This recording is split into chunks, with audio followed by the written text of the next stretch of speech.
नमस्कार दोस्तों, एक बार फिर से आप सभी का महाराणा प्रताप एग्लो क्लासेस के ऑनलाइन प्लेटफॉर्म पर हार्दिक स्वागत, अभिनंदन। तो बच्चों, पिछली वाली क्लास के अंदर अपन ने महाराणा सांगा स्टार्ट किया था और महाराणा सांगा के शुरुआती दौर के बारे में अपन ने पिछले वाले वीडियो के अंदर पढ़ लिया था। मैंने आपको बताया था कि महाराणा सांगा जो थे वे 1509 के अंदर राजा बनते हैं, 1528 तक रहते हैं। महाराणा सांगा ने सबसे पहले अजमेर के करमचंद पवार को मेवाड़ बुला लिया था, उसे रावत की उपाधि दी थी। फिर इन्होंने 3 युद्ध लड़े थे जो अपन ने KBG के नाम से याद रखे थे। एक का नाम था खातोली, एक का नाम था बाड़ी और एक का नाम था गागरोन। फिर अपन ने पढ़ा था कि बाबर किस प्रकार से भारत आता है, और बाबर जब भारत आता है तो वो राणा सांगा के साथ में एक युद्ध लड़ता है जिसका नाम है खानवा। तो बच्चों, आज हम पढ़ेंगे खानवा का युद्ध। कौन सा युद्ध? खानवा का युद्ध। डेट याद रखना बच्चों कि खानवा का युद्ध जो है वो 17 मार्च 1527 को हुआ था।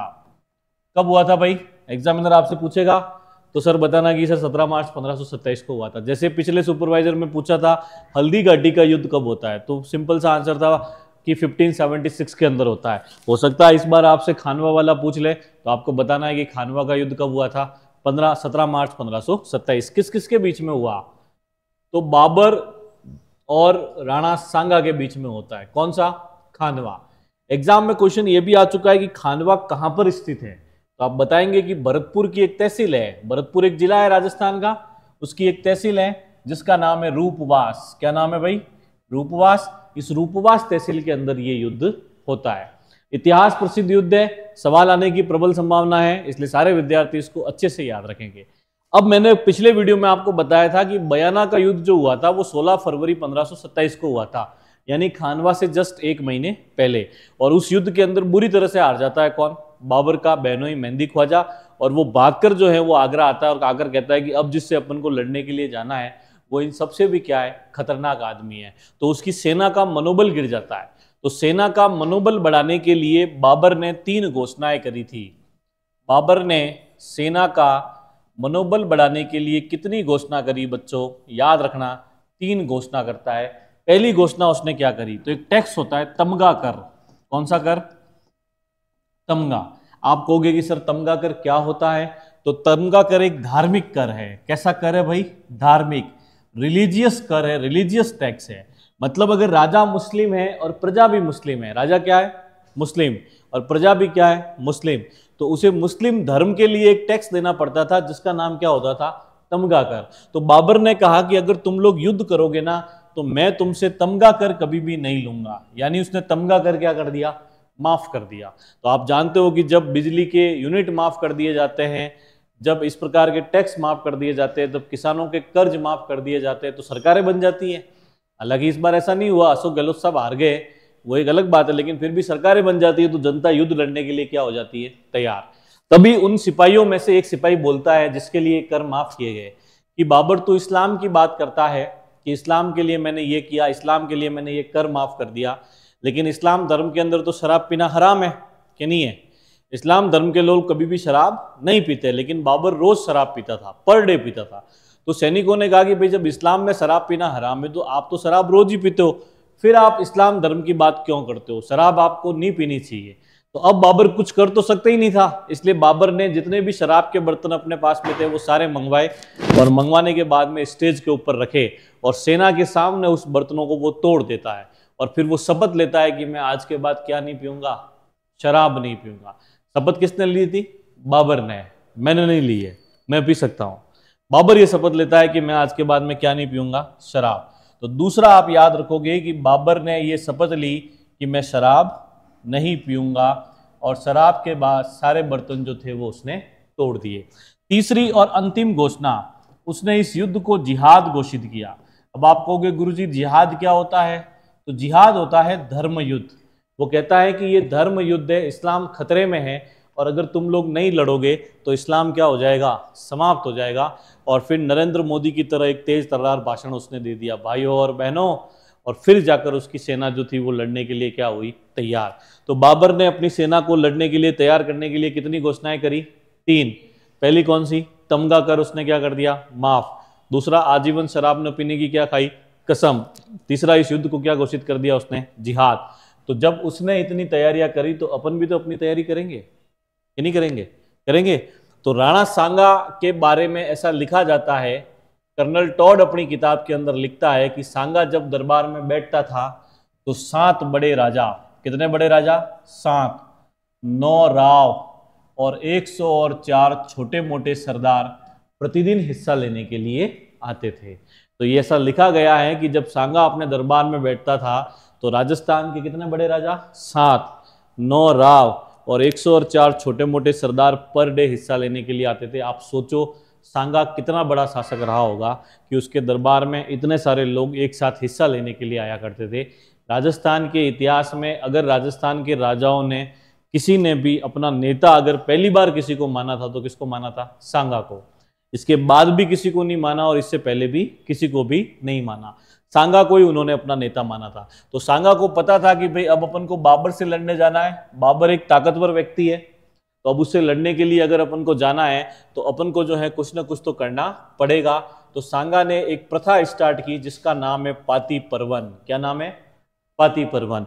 ये इतने लोग जो उसकी तरफ से लड़ते थे या उसके दरबार में हिस्सा लेते थे, सांगा ने इन सबको लेटर लिखा। क्या लिखा? लेटर। और इन्हें कहा कि मैं किससे लड़ने के लिए जा रहा हूं? बाबर से। तो आप सारे लोग आइए और आकर जो है वो मेरी क्या करो? सहायता करो।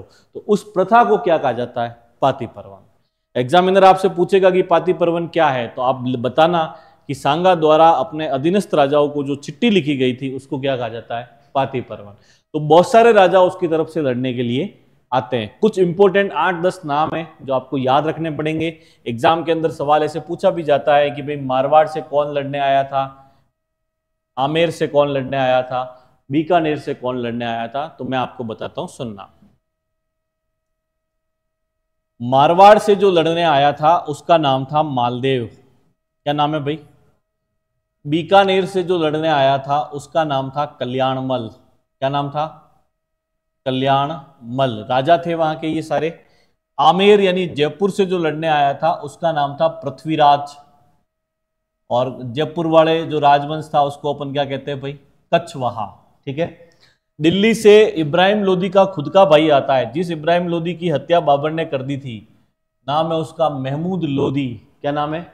महमूद लोदी। मेवात से आता है हसन खां मेवाती। क्या नाम था भाई? हसन खां मेवाती। और पिछले वीडियो में मैंने आपको बताया था कि मेवाड़ में आगे लड़ने का अधिकार किसके पास में था, तो वो सलुम्बर वालों के पास में था। और सलुम्बर की तरफ से लड़ने के लिए आए थे रतन सिंह चुंडावत। कौन आए थे? रतन सिंह चुंडावत। फिर मेड़ता से आया था वीरमदेव। क्या नाम था? वीरमदेव। फिर नागौर से आया था खानजादा। क्या नाम था भाई? खानजादा। ये कहां से आया था? नागौर से। फिर इधर वागड़ से आया था अपने उदय सिंह। वागड़ यानी डूंगरपुर और बांसवाड़ा। फिर रायसीन से आया था सलहदी तंवर। क्या नाम था? सलहदी तंवर। ये सारे के सारे लोग जो थे वो लड़ने के लिए आते किसकी तरफ से? सांगा की तरफ से। फिर से देखो, मारवाड़ का मालदेव, बीकानेर का कल्याणमल, आमेर का पृथ्वीराज, कछवा, दिल्ली का महमूद लोदी, मेवात का हसन खां मेवाती, रायसीन का सलहदी तंवर, वागड़ का उदय सिंह, सलुम्बर का रतन सिंह, मेड़ता का वीरमदेव मेड़तिया, नागौर का खानजादा, रायसीन का सलहदी तंवर। ऐसे तो बहुत सारे आए थे। ईडर का बारमल भी आया था, चंदेरी का मेदिनी राय भी आया था। इवन बहुत सारे लोग, ग्वालियर का राम सिंह तंवर ने, बहुत सारे थे। पर अपने इतने नाम याद नहीं रखने, आप इतने याद रख लेना। अब आप सोचो कि इधर तो इतने सारे राजस्थान के योद्धा लड़ रहे हैं, सामने की तरफ कौन है? बाबर। तो इस युद्ध की इंपॉर्टेंस इतनी थी कि अगर बाबर इस युद्ध के अंदर हार गया तो बाबर का भारत से पत्ता साफ, और अगर महाराणा सांगा हार गया तो समस्त राजपूताने की क्या थी? हार। तो इतना फेमस युद्ध था कौन सा? खानवा का, जो कब होता है? 17 मार्च 1527 को। और खानवा कहां पर है? भरतपुर की रूपवास तहसील में। तो अब ये युद्ध होता है अर्ली इन द मॉर्निंग 17 मार्च 1527 को। और इधर आप देख लो कि ये तो है बाबर की सेना। किसकी है? बाबर की सेना। और इधर की तरफ जो है ये किसकी सेना है? महाराणा सांगा की सेना। इधर समस्त राजस्थान खड़ा है, इधर अकेला कौन खड़ा है? बाबर खड़ा है। और युद्ध स्टार्ट हुआ। युद्ध शुरू होते ही अपनी सेना के 2 आदमी, एक तो नागौर का खानजादा, क्या नाम था? खानजादा, और एक रायसीन का सलहदी तंवर, ये दोनों जाकर ही सीधे किससे मिल गए? बाबर से। यानी कि पहले ओवर में 2 विकेट चले गए अपने, विराट कोहली और रोहित शर्मा दोनों आउट। दोनों जाकर किससे मिल जाते हैं? बाबर से। वो गांवों में होता है ना कि जब अपन सरपंच का चुनाव लड़ते हैं तो सारे लोग अपन को आकर क्या कहते हैं, भाई साहब आपके साथ है, आपके साथ है, वोट आपको ही देंगे। लेकिन अगर दुश्मन होता है तो वो पीछे से फिर कहता है इसको वोट नहीं देना, हो हराना है। तो सांगा इतना बड़ा राजा था कि कोई भी उसके मुंह पे कुछ नहीं बोलता था, इतना ताकतवर था वो। लेकिन यहां मौका मिल गया हराने का, तो इन्होंने दुश्मनी निकाली और ये जाकर किससे मिल गए, बाबर से। तो पहला झटका अपन को ये लगा, अब बाबर के पास में तोप है और अपन लड़ रहे हैं तलवारों से, भालों से, बर्छियों से, और सामने वाला बंदूक और तोपे लेके आया, तो कौन ज्यादा पावरफुल होगा, बंदूक वाला। भाई एक तो मुझे तलवार से आपको मारना हो तो मैं यहां से खड़े खड़े ऐसे मार सकता हूं, और अगर मेरे पास बंदूक है तो मैं दूर से भी मार सकता हूं। तो अब ये इनको मारना था तो यहां से यहां आना पड़ता, और ये इधर से एक तोप का गोला मारे 100 जने मरे, इधर से मारे 100 जने मरे, इधर से मारे 100 जने मरे।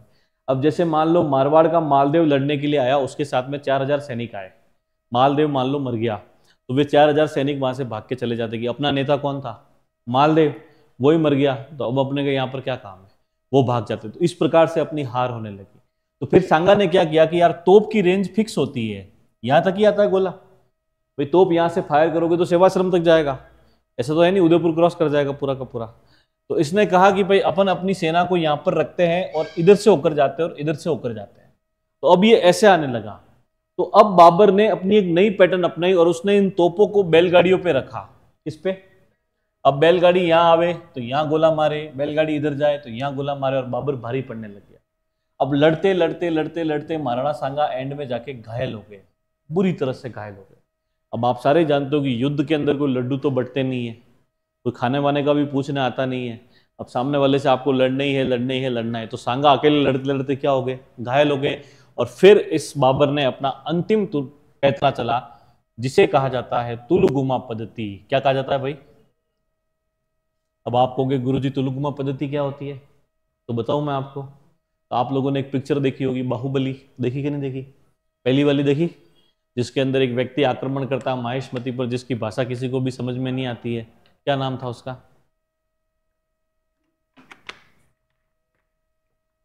काल के, क्या नाम था, काल के, जो आक्रमण करता है, जिसकी लैंग्वेज किसी को समझ में नहीं आती है, पता नहीं वो क्या बोलता है, मतलब वो अजीब सी भाषा है, अन्ना रास्कल्ला ऐसा बोलता है ना वो, अन्न कर्ण पन्न, पता नहीं ऐसे। तो उसको हराने के लिए बल्लाल देव ने और बाहुबली ने एक व्यू रचना अपनाई थी, जिसको कहा जाता है त्रिशूल व्यू। आपने देखा होगा कि लीच के अंदर तो उस सेना को कटप्पा ने बड़ी देर तक रोक के रखा था, एंड में इधर से बल्लाल देव अपना हेलीकॉप्टर लेके निकलता है, इधर से बाहुबली अपना घोड़ा लेके निकलता है, और दोनों एंड में जाके सीधे राजा पर अटैक करते हैं, उस काल के पर अटैक करते हैं। और युद्ध का नियम होता था, राजा खत्म युद्ध खत्म। तो राजा समाप्त होते युद्ध समाप्त हो जाता है, और काल के को मारते उसकी जो सेना आती है वो सात वाली क्या हो जाती है, भाग जाती है, और माहिष्मती इस युद्ध को क्या कर जाता है, जीत जाता है। तो यहां पर भी सेम वैसे ही हुआ, तुलुगुमा सेना आई, मतलब सेना का पीछे वाला भाग यहां पर और यहां पर बाबर ने खड़ा करके रखा था। अपने को तो आगे वाली सेना ही दिखती थी, पीछे वाली तो दिखती नहीं थी। अब अपन तो आगे वाली से ही लड़ते जा रहे थे। अब ये यहाँ पर फ्रेश खड़े एकदम, सुबह से कोई युद्ध नहीं लड़ा, नहा धो के जूस वूस पी के, इधर वाले भी थक गए और उधर वाले भी थक गए हैं। तो एक तो थके हुए आदमी से लड़ा जाता है और एक एकदम बिल्कुल फ्रेश होके आता है, तो जीतता कौन है, फ्रेश वाला। ये आया इधर से आकर सांगा पे अटैक किया, ये आया इधर से आकर सांगा पे अटैक किया, और सांगा युद्ध भूमि में बुरी तरह से क्या हो गए, घायल हो गए।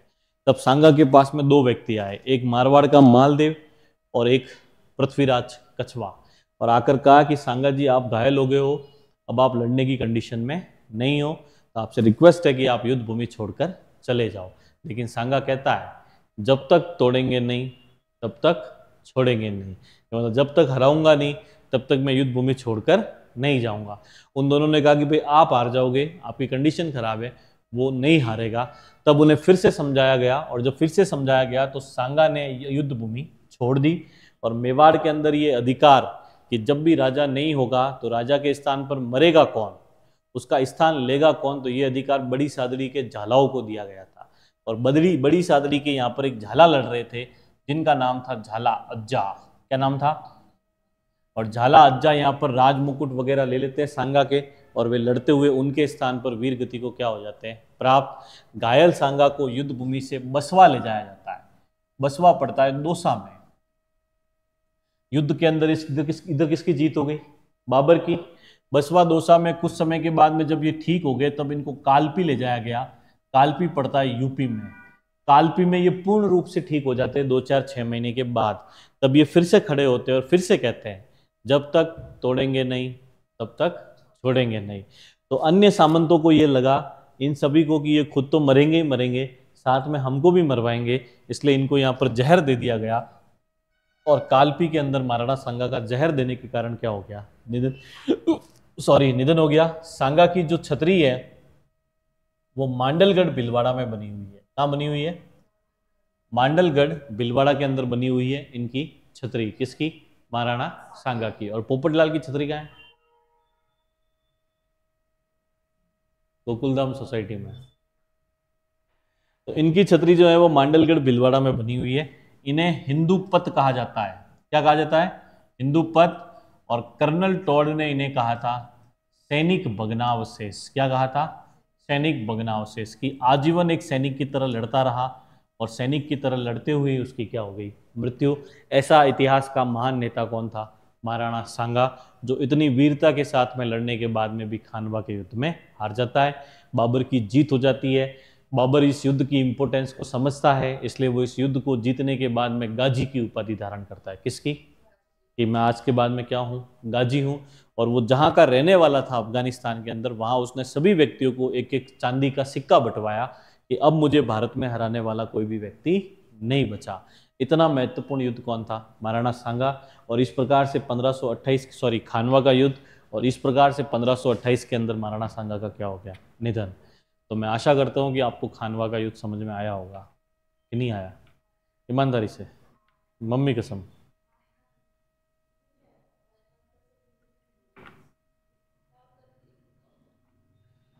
अब अपन आगे वाले शासक पढ़ते हैं भाई, सुनना ध्यान से। अब महाराणा सांगा तो थे अकेले, ठीक है। और महाराणा सांगा के टोटल पुत्र थे कितने थे भाई? कैसे पता चला? तो सांगा के कितने बच्चे थे? 4। बड़े बेटे का नाम तो था रतन सिंह। क्या नाम है? दूसरे बेटे का नाम था भोजराज। क्या नाम है? तीसरे बेटे का नाम था विक्रमादित्य। क्या नाम है? और चौथे बेटे का नाम था उदय सिंह। क्या नाम है? और इन्हीं उदय सिंह के बेटे थे महाराणा प्रताप। यानी महाराणा सांगा के पोते कौन थे? महाराणा प्रताप। और ऐसा कहा जाता है कि हमेशा तीसरी पीढ़ी के अंदर गुण रिपीट होते हैं। कहा जाता है ऐसा, जैसा दादा होता है वैसा उसका बेटा हो ये जरूरी नहीं है, लेकिन पोता अपने किसके जैसा होता है? दादा के जैसा होता है। आप देख लो भाई, महाराणा सांगा के बाद चारों में से इतना वीर कोई भी नहीं हुआ जितना कौन था? महाराणा प्रताप, है ना। तो ये 4 बेटे हुए थे इनके। पहले इनकी बात कर लेते हैं, इनको आप जानते होंगे, जानते हो? एक महिला का नाम आपने सुना होगा, मीराबाई। मीराबाई सुना था? मीराबाई किसकी पत्नी थी? भोजराज जी की पत्नी थी। तो मीराबाई किसकी पत्नी हुआ करती थी? भोजराज जी। मीराबाई के बचपन का नाम क्या था? पेमल। मीराबाई के पापा का नाम था रतन सिंह। क्या नाम था? इनके दादा का नाम था राव दूदा। क्या नाम था? इनका जन्म हुआ था कुड़की गांव पाली में। कौन सा गांव? कुड़की गांव पाली में इनका क्या होता है? जन्म होता है, ठीक है। इनकी मम्मी का नाम था कस्बू कंवर। क्या नाम था? ओरिजिनली नेम तो खुशबू कंवर था। क्या था? लेकिन लोगों को बोलना आता नहीं था, इसलिए लोगों ने क्या कर दिया? ऐसा कुछ नहीं है, कस्बू कंवर ही था, है ना। तो इनकी मम्मी का नाम क्या था? कस्बू कंवर था। मीराबाई के बारे में कहा जाता है कि मेरा तो गिरधर गोपाल दूजा न कोई। मतलब मीराबाई ने अपना सब कुछ जो था वो भगवान श्री कृष्ण को माना था। कहानियों में ऐसा बताया जाता है कि मीराबाई अपने दादा राव दूदा के साथ, दादा कौन थे?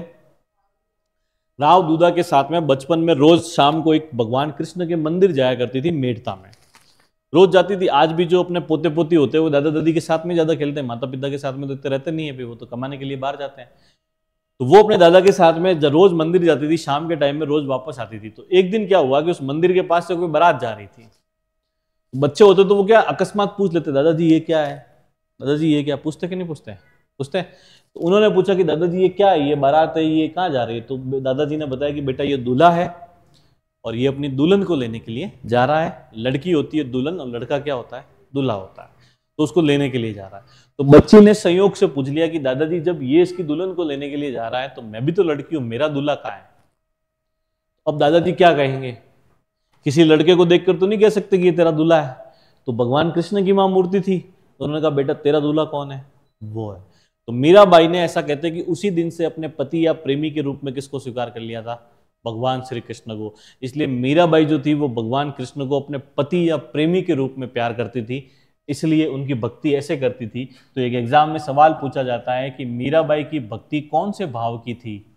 माधुर्य भाव की थी। कौन से भाव की थी भाई? अपन जब भी मंदिर जाते हैं, भले माता जी के मंदिर जाएंगे तो माता जी को अपनी मम्मी तो मानते हैं, माँ ही मानते हैं ना कि माँ हो आप, ऐसा थोड़ी मानते हैं माता जी मेरी फ्रेंड है।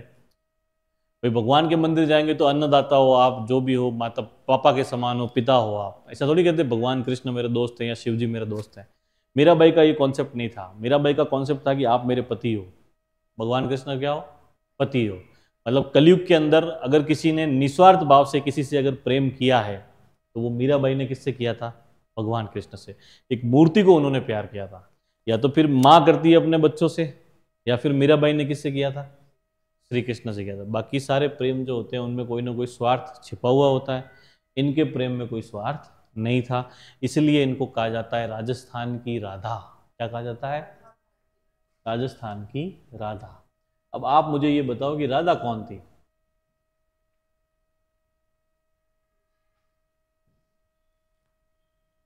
Who is Radha?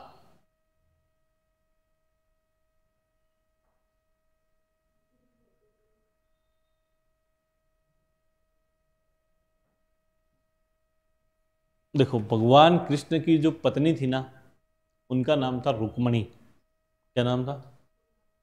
उनकी प्रेमिका कौन थी? राधा। भगवान कृष्ण राधा से बहुत प्रेम करते थे, लेकिन शादी किससे हो गई? घर वालों ने रुक्मणी से शादी करवा दी। इसलिए वो गाना गाया था ना, राधिका गोरी से बिरज की छोरी से मैया करा दे मोरो ब्याह।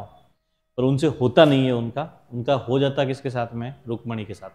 लेकिन ऐसा कहा जाता है कि भगवान कृष्ण ने राधा से कहा था कि मैं तेरे से प्रेम करता हूँ, इसलिए मुझे जब भी पूजा जाएगा भविष्य के अंदर, तो वो मेरी पत्नी के साथ में नहीं पूजा जाएगा, मुझे तेरे साथ में पूजा जाएगा। इसलिए जहाँ कहीं पर भी मूर्तियाँ लगी हुई होती है ना, तो वो किसकी लगी होती है? राधा कृष्ण की। इसीलिए लोग कहते हैं राधे कृष्ण, कहते कि नहीं कहते हैं? तो ऐसा भगवान कृष्ण ने उनसे कहा था। इसका मतलब ये होता है कि इतिहास में हमेशा प्रेमिकाएं प्रसिद्ध होती है, पत्नियां प्रसिद्ध नहीं होती है। अब उनके साथ में उनका प्रेम था। अब मीराबाई भी उनको प्रेम करती थी। इसलिए मैंने कहीं पर ऐसा पढ़ा था 2 लाइन कि भगवान कृष्ण ने ये कहा है, हालांकि पता नहीं कहा नहीं कहा है, पर वो लिखा हुआ ऐसे ही आता है व्हाट्सएप पे, ऐसी होती ना कोट्स, कि भगवान कृष्ण ने ये कहा है कि मैं विधि का विधान हूँ। मतलब इस दुनिया में जो कुछ भी है वो कौन है? भगवान कृष्ण है। और ये ऐसा उन्होंने गीता में भी कहा है। वो अर्जुन को जब अपना विराट स्वरूप दिखाते हैं तो उसमें वो बताते हैं कि सारी चीज़ें जो है इस दुनिया वो मैंने ही बनाई है, इसलिए अर्जुन तुझे डरने की आवश्यकता नहीं है, तो अपना कर्म कर और सामने वालों की क्या कर? हत्या कर। क्योंकि अर्जुन ने महाभारत के अंदर युद्ध करने से क्या कर दिया था? इनकार। वो कहता है कि ये सारे तो मेरे रिलेटिव हैं, मेरे रिश्तेदार हैं, मैं इनकी हत्या कैसे कर सकता हूँ? तो फिर भगवान कृष्ण कहते हैं कि मैं विधि का विधान हूँ, मैं चाहता राधा को हूँ। मैं किसको चाहता हूँ? राधा को। मुझे चाहती मीरा है। कौन चाहती है? मीरा। फिर भी मैं हो किसका चाहता हूँ? रुक्मणी का। किसका हो जाता हूँ? मतलब आप देखो कैसा ट्रायंगल है ये, कि भगवान कृष्ण राधा से प्रेम करते थे, मीराबाई भगवान कृष्ण से प्रेम करती थी, और भगवान कृष्ण किसके शादी हो जाती है? रुक्मणी से हो जाती है। ऐसा ही चलता है। तो भगवान कृष्ण का भी प्रेम अधूरा रह गया तो फिर मीराबाई का तो पूरा कैसे होगा? ऐसा कहा जाता है कि जब भोजराज जी से इनका विवाह हो गया, उसके कुछ समय के बाद में भोजराज जी युद्ध के अंदर मारे गए। शादी के कोई 6-7 महीने 1 साल के बाद में उनकी डेथ हो गई। अब आप जानते हो कि अपने समाज के अंदर ये नियम होता है कि भाई विधवा विवाह पहले नहीं हुआ करते थे। तो मीराबाई जी ने फिर सब कुछ छोड़ दिया और ये भगवान कृष्ण की भक्ति करने लग गई। तो भक्ति करने लगी तो इन पर बहुत सारे रोक लगाए गए, क्योंकि राजा की पत्नी थी और क्षत्रिय कुल के अंदर महिलाओं को ज़्यादा बाहर जाने की, पर्दा प्रथा त्यागने की आज़ादी नहीं होती है, और विधवा महिला के ऊपर तो बेसिकली ज़्यादा लगाए जाते हैं। तो इन्होंने फिर उन सारे बंधनों को तोड़ के जो है वो बाहर जाना स्टार्ट किया। तो राणा विक्रमादित्य जी ने इनको रोकने की भी कोशिश की, पर ये रुकी नहीं। इनके एक गुरु थे संत रैदास। क्या नाम था? रैदास की छतरी कहाँ है? चित्तौड़गढ़ में है। कहाँ पर है? चित्तौड़गढ़ में। ऐसा कहा जाता है कि ये जिस मूर्ति की पूजा करती थी उसमें से भगवान कृष्ण प्रकट होते थे और मीराबाई जी से वे बात किया करते थे, बाकायदा वार्तालाप होता था इनका।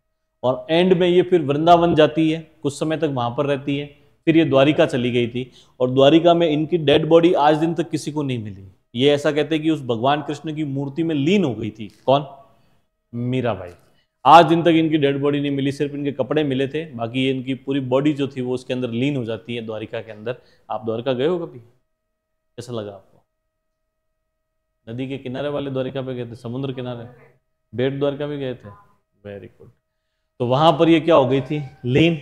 मीराबाई जिस मूर्ति की पूजा किया करती थी वो वर्तमान में कहाँ है, ऐसा अगर आपसे पूछा जाए तो जगत शिरोमणि मंदिर आमेर में स्थित है, जयपुर में स्थित है। उसके अंदर मीराबाई जिस मूर्ति की पूजा किया करती थी वो वहां पर स्थित है। कभी जाओ तो आप देख के आना। मान सिंह आमेर की एक पत्नी थी रानी कंकावती, उन्होंने इस मंदिर का वहां पर क्या करवाया था? निर्माण करवाया था। वहां पर ये क्या है? मूर्ति है। तो ये कौन थी भाई? मीराबाई। बात समझ में आ गई?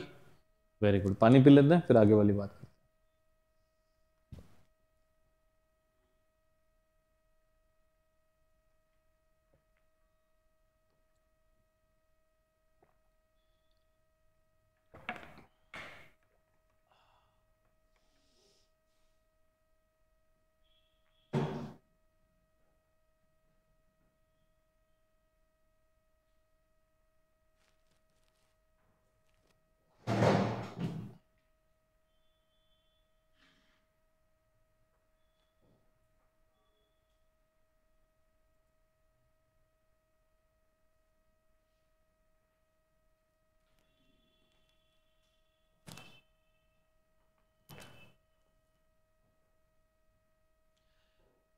अब सांगा के बाद में अगले राजा कौन बनते हैं? रतन सिंह। लेकिन इनके समय एक समस्या हुई कि विक्रमादित्य और उदय सिंह की जो मम्मी थी उनका नाम था हाड़ी रानी। ये बूंदी के हाड़ा वंश की थी, इसलिए इनको कहा जाता है हाड़ी रानी कर्मावती। क्या कहा जाता है? हाड़ी रानी कर्मावती। हाड़ा वंश की है तो हाड़ी रानी, भाटी राजवंश की है तो भटियाणी रानी, ऐसे कहा जाता है। तो इनका हाड़ी रानी कर्मावती का एक भाई था जिसका नाम था सूरजमल हाड़ा। क्या नाम था? तो सूरजमल हाड़ा ये चाहता था कि भाई रतन सिंह की जगह पर राजा कौन बने? विक्रमादित्य बने। इसलिए सूरजमल हाड़ा जो थे इन्होंने इस रतन सिंह की, ऐसा कहते हैं, शिकार खेलते समय हत्या कर दी थी। दोनों शिकार खेलने के लिए गए थे, दोनों आपस में ही लड़ गए, रतन सिंह जी भी मर गए और सूरजमल हाड़ा भी जा मर गया। और अगले महाराणा कौन बने? विक्रमादित्य। तो अब अपन को जो बात करनी है वो नए महाराणा की बात करनी है जिनका नाम था विक्रमादित्य।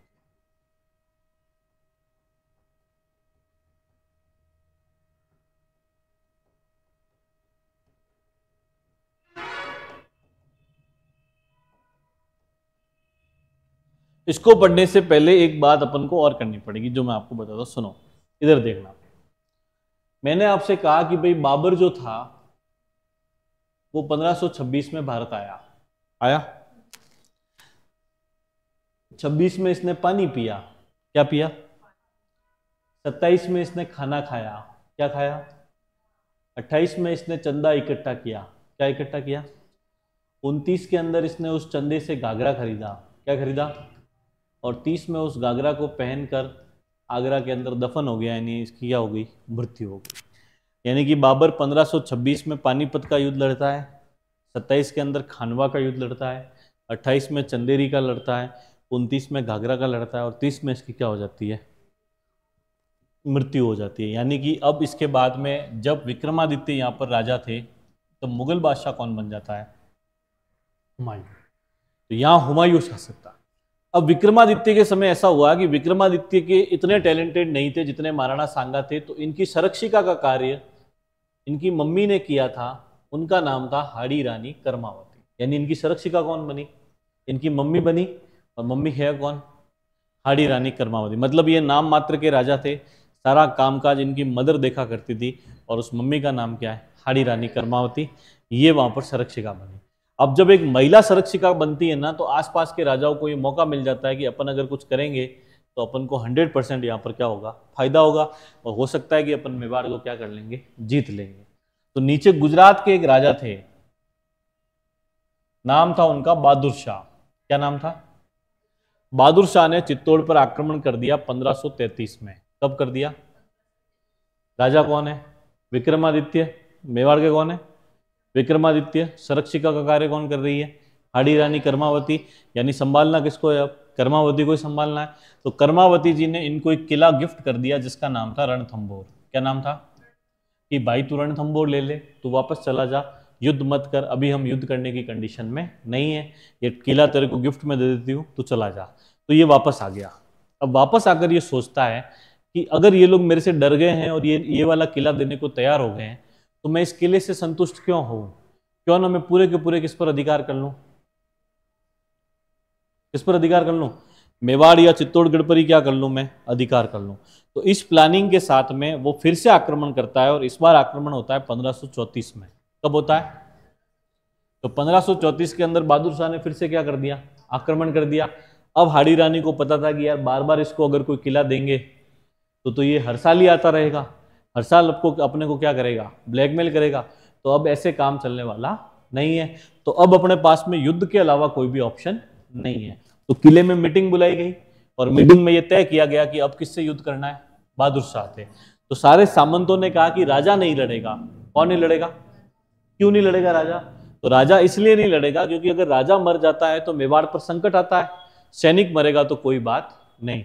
तो विक्रमादित्य और उदय सिंह को बूंदी भेज दिया जाता है। कहां पर? बूंदी। तो अब ये कहा गया कि भाई जब ये नहीं लड़ेंगे राजा तो लड़ेगा कौन? तो वहां पर देवलिया के एक सामंत थे। कहां के? देवलिया कहा जाता है प्रतापगढ़ को। उनका नाम था बाघ सिंह। क्या नाम था? बाघ सिंह जी खड़े हो गए और बाघ सिंह जी ने खड़े होकर कहा कि भाई मैं लड़ूंगा, मैं केसरिया करूंगा, मैं लड़ूंगा, मैं आगे आकर मरूंगा, आपको किसी को भी चिंता करने की आवश्यकता नहीं है। अंतिम पैतरे के रूप में हाड़ी रानी कर्मावती ने किसको राखी भेजी? हुमायूं। याद रखना, मेवाड़ की वह महारानी जो मुगल बादशाह हुमायूं को राखी भेजती है उसका नाम क्या था? हाड़ी रानी कर्मावती। तो क्या हुमायूं आएगा? यस और नो? श्योर? हुमायूं आता है पर वो सारंगपुर में आकर रुक गया। कहां पर? सारंगपुर में। क्योंकि वहां पर उसको किसकी चिट्ठी मिली? बहादुर शाह की, कि मैं काफिरों का वध करने के लिए जा रहा हूं। किसका वध? काफिरों का। इसलिए आपको आने की आवश्यकता नहीं है। और फिर यहां पर बाघ सिंह ने केसरिया कर लिया, हाड़ी रानी कर्मावती ने जौहर कर लिया, और यह मेवाड़ का दूसरा शाखा था। कौन सा शाखा था? दूसरा।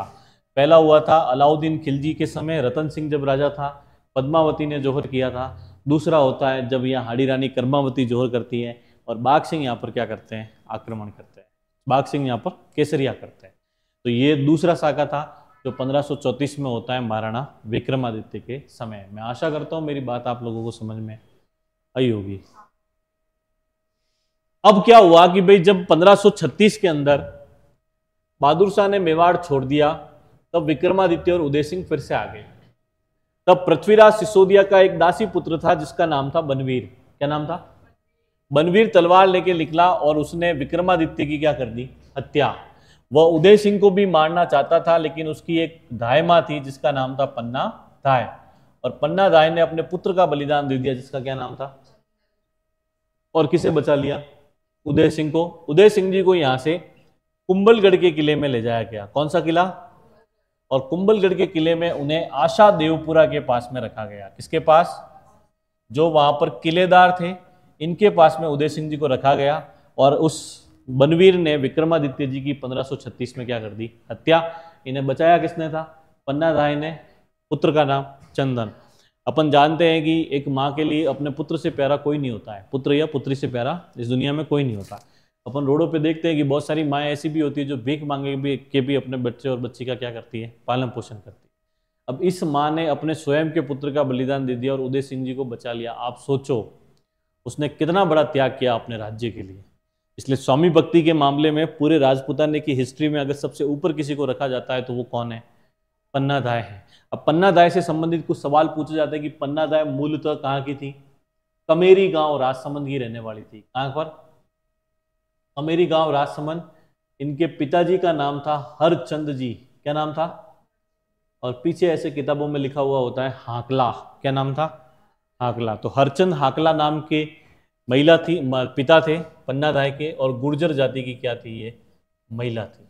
और इन्होंने अपने पुत्र का बलिदान दिया था जिसका क्या नाम था? चंदन, ठीक है। और 1536 से लगाकर 40 तक मेवाड़ पर अधिकार किसका रहा? बनवीर का रहता है। फिर वापस उदय सिंह जी क्या बनते हैं? राजा बनते हैं। मैं आशा करता हूँ मेरी बातें आप लोगों को समझ में आ रही होगी। अगले वीडियो के अंदर अपन महाराणा उदय सिंह के बारे में पढ़ेंगे। तब तक के लिए धन्यवाद। जय हिंद, जय भारत।